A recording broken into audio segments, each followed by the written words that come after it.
The disagreements and the rhetoric continue to fly over the ICE-involved shooting in Minneapolis yesterday.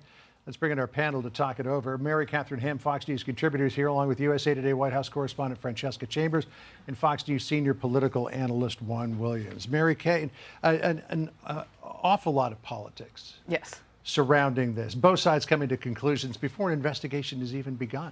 Yeah, it's a sad ending to an encounter with law enforcement that nobody wants to be the end of that story. There is an investigation ongoing. I think it's irresponsible for public servants to call it murder or assassination publicly while that's ongoing. It's also wrong to go immediately to domestic terrorists or to not lead with facts. I think the Tom Homan approach of saying there's an investigation ongoing and that's what we're doing. There are some people, I think, who are eliding the fact in talking about this incident that a vehicle made contact with an officer. And at that point, I think we can all agree that you could reasonably assume you might be in some danger. And that is a thing that's being left out of many people's accounts. And again, we will get to the bottom of this. I also think there is a cultural norm that has been cast aside that you shouldn't be blocking physically roads, officers, fighting with officers, that is not mere costless civil disobedience, that there are risks attached to that, both for officers and for civilians. And we have let go of that over the last 5 years. Anytime you interfere with law enforcement operations, there's always a downside risk. The vice president today in the White House briefing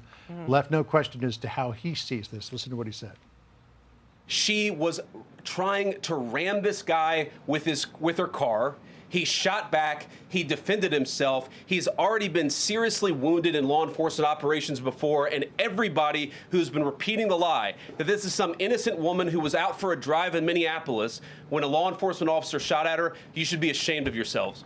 Every single one of you. Francesca, you weren't in the briefing today, but certainly you covered it. The vice president had a lot of criticism from the media over this. And by putting the vice president at the podium, the White House, as a tactic, was able to get, I think, the media to pay attention to this, to networks to carry it, and people to cover it. I mean, it's not every day that you have the vice president of the United States up at the White House podium, but he was forcefully and robustly defending the administration as well as the immigration enforcement actions that the administration and the White House say are going to continue. Right. So, Tim Walz, the governor of Minnesota, had a news conference earlier today at which he said he has been very careful with his rhetoric. Listen to what he said. I've not used inflammatory terms of what happened. I've asked us to find the answers. He hasn't used inflammatory terms. Yet yesterday, Juan, he said, I've seen the video. Don't believe the propaganda machine. And he referred to the ICE officer as a rogue agent. How is that not inflammatory? Well, I think you have to understand it's a pretty inflammatory situation. That's why we have people in the streets. And I think that his description of it actually is less inflammatory than what you heard from the mayor, John, who called it outright, nonsense. So I think there's a tremendous amount of partisanship, picking up on what Mary Catherine was saying. I've looked at the video. I've looked at the New York Times analysis. I've listened to the experts. And what I see is that different people looking at it through different eyes come to different conclusions. Sure. But I think there's a lot of lip biting going on, especially about the idea that there was a second and third shot. And I think Tom Homan, stands a little bit out of line with the other Trump officials in saying, let's get an investigation going. Because what we've heard today is that the federal government is not cooperating with local and state investigations, not allowing them access to necessary materials. I think we do need an investigation. I think it would be great, again, going back to what Homan had to say, to see footage, body cam footage, from the agent that was involved. Trump, you've got to remember, Trump campaigned on going after illegal immigrants, especially the gangbangers and the criminals.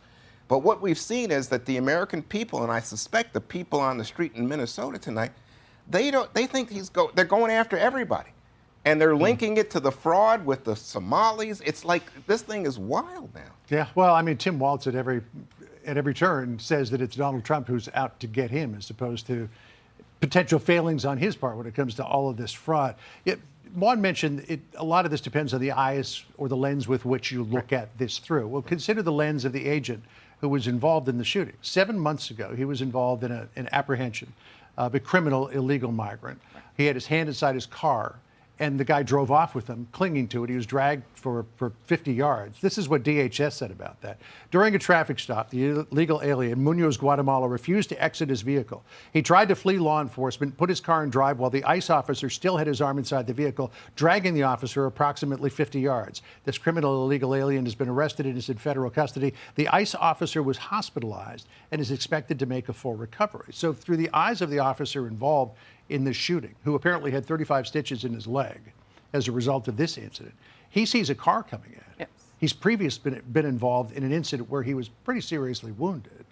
Does he take that into consideration as the scar is coming to him? I would imagine that that is in his mind. There also have been many car-related attacks on ICE agents as this has been ongoing. It's likely that possible that her mindset was panic, not malice, but her mindset is not knowable to the officer nor relevant legally once you get down to how he's making decisions. And I would also say if local government is cooperating with the federal government in the first place, doing ICE detainers, you don't get into the situation where you need people in neighborhoods like this to begin with. I would just quickly add, though, when we think about these situations, I think we all understand that to be law enforcement is difficult. Yes. When I'm driving down the highway at night and I see an officer have to stop somebody, I just think, gosh, But at the same time, we have a dead woman. And her family and her friend. I mean, this is a tragic situation. Well, I think everybody involved said, nobody feels good about the fact that somebody is dead, and it's a tragedy. I just think, the woman looked, if you look at the tape, it looks like she's trying to get out, and she's trying to make a three-corner turn to get out. But who knows? That's why, and who knows, as you just said, John, the officer had some prior experience that was negative, and he's there. All of this comes into play. Well, I think it is advice. And now we're learning, just before you start your comment Sure. here, we're learning about 2 people shot and injured by federal agents in the Hazelwood neighborhood of Portland, Oregon. So.